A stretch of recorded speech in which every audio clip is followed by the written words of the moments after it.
اور حضرت زبیر کی شہادت عظیم سانحہ جنگ جمل کا آپ کے سامنے یہ بات رکھ چکے ہیں کہ حضرت علی کے قاصد نے حضرت طلحہ اور زبیر اور امی عائشہ کے سامنے جب مناظرہ کیا، اس بات کے اوپر ان کو قائل کر لیا کہ ان کا موقف درست نہیں ہے، علی کو مضبوط کرنا چاہیے۔ موقف درست ہونا الگ بات ہے، لیکن اس موقف درست ہونے کی وجہ سے جن صحابہ نے آپ کے خلاف سیاسی اختلاف کی وجہ سے جنگ لڑی، نعوذ باللہ وہ جہنم میں چلے گئے۔ یہ عقیدہ، اس عقیدے کو دفن کرنا ہے۔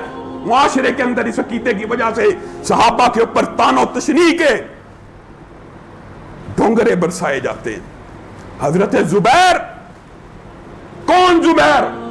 عمر بن جرموز نے حضرت زبیر کو شہید کیا، شہید کر کے ان کا سر کاٹ کے حضرت علی کے خیمے کے باہر کھڑا۔ کس وجہ سے کھڑا؟ عمر بن جرموز کس وجہ سے کھڑا ہے؟ سنیے علی کا عقیدہ کیا ہے۔ علی آپ کے بڑے دشمن کی گردن کو لے آیا، کس لیے آ کے کہہ رہا ہے؟ تاکہ انعام ملے، تاکہ اکرام ملے، تاکہ تعظیم ملے۔ علی کا بڑا دشمن مار کے آیا ہوں۔ حضرت علی نے کہا کس کی گردن لائے ہو؟ کہا زبیر کی گردن لے کے آیا ہوں۔ حضرت علی نے کہا اللہ کی قسم، زبیر کے قاتل کو جہنم کی بشارت دے دو، کیونکہ میں نے اپنے کانوں سے سنا ہے نبی کریم صلی اللہ علیہ وسلم نے کہا تھا ہر نبی کا ایک حواری ہوتا ہے اور میرا حواری زبیر ہے۔ حضرت زبیر کی تلوار کو دیکھا، آنکھوں میں آنسو آ گئے، کہا عمر بن جرموز کو جہنم کی بشارت دے دو، یہ وہ تلوار ہے جس نے نبی کے چہرے سے مشکلات کو ہٹایا تھا، یہ وہ تلوار ہے جو نبی کے سامنے ہمیشہ کھڑی رہی کہ نبی کے اوپر کوئی مشکل آئے گی یہ تلوار سب سے پہلے اٹھے گی۔ اور آپ کے سامنے صحیح حدیث، صحیح روایت رکھ رہا ہوں، حضرت زبیر اسلامی تاریخ کے وہ پہلے سپاہ سالار ہیں، پہلے اسلامی تاریخ کے جنہوں نے اسلام کی خاطر سب سے پہلے اپنی تلوار کو بے نیام کیا تھا۔ کس دن؟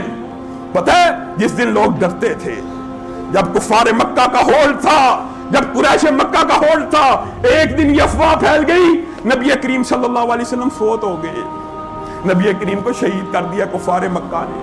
حضرت زبیر وہ پہلے مسلمان ہیں جنہوں نے تلوار کو بے نیام کیا اور للکارتے ہوئے قریش مکہ کی طرف بڑھے اور کہا آج زبیر کے ہاتھ سے کوئی کفار مکہ میں سے نہیں بچے گا جب تک زبیر کے جسم میں جان باقی ہے۔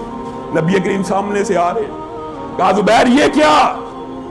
ہم تو ابھی محکوم ہیں، ہم تو ابھی مکہ میں ہیں، ہماری تو ابھی ریاست قائم نہیں ہوئی، ہماری تو ابھی سلطنت، ہماری تو ابھی سلطہ قائم نہیں ہوا، آپ تلوار کو بے نیام کر رہے ہیں۔ کہا اللہ کے رسول آپ کی شہادت کی اطلاع ملی تھی۔ نبی کریم مسکرانا شروع ہو گیا، کہا اچھا تو کیا کرتا؟ کہا اللہ کی قسم خون کے آخری قطرے تک آپ کے قاتلوں کو مارتا رہتا۔ یہ وہ پہلے ہیں جنہوں نے اسلام کے لیے اپنی تلوار کو بے نیام کیا، پہلے ہیں۔ آئیے بتلائیے کون مائی کا لال ہے جو اس فضیلت سے انکار کر دے؟ بدر کے اندر یہ زبیر وہ ہیں، بہت بڑا کافر تھا، اس کے مختلف نام آتے، بہت بڑا جنگجو تھا، اس نے پورے کا پورا لوہے کا لباس پہنا ہوا تھا، ایک آنکھ ننگی کی ہوئی، اس میں سے دیکھ کے لڑتا تھا، مسلمانوں کو مارتا تھا۔ حضرت زبیر کو غصہ آیا، یہ ابو ذات کرش یہ کیا ہے، میں اس کی جان نہیں چھوڑوں گا۔ نیزہ پکڑا، اتنی دور سے اس کی آنکھ کا نشانہ لیا، پورے لوہے کے بدن کے اوپر صرف ایک سوراخ تھا، زبیر نے تاک کے نشانہ مارا، آنکھ سے نیزہ نکلا، سر کو کراس کر گیا۔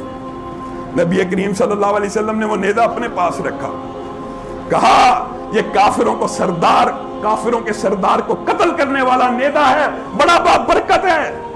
نبی کریم چلے گئے، ابو بکر نے رکھا، ابو بکر چلے گئے، اس کا اکرام عمر نے کیا، عمر چلے گئے، عثمان نے رکھا، عثمان چلے گئے، نیزہ علی کے پاس آیا۔ پھر زبیر کے بیٹے نے حضرت علی سے مانگا کہ مجھے یہ نیزہ واپس کر دیجیے، حضرت علی نے واپس لٹا دیا۔ یہ وہ زبیر ہیں جن کے بارے میں علی کہہ رہے ہیں کہ اس کے قاتل کو جہنم کی بشارت دے دو۔ آپ کو پتا ہے حواری ہونا، حواری کیا ہوتا ہے؟ ہر رسول کے حواری ہوتے تھے،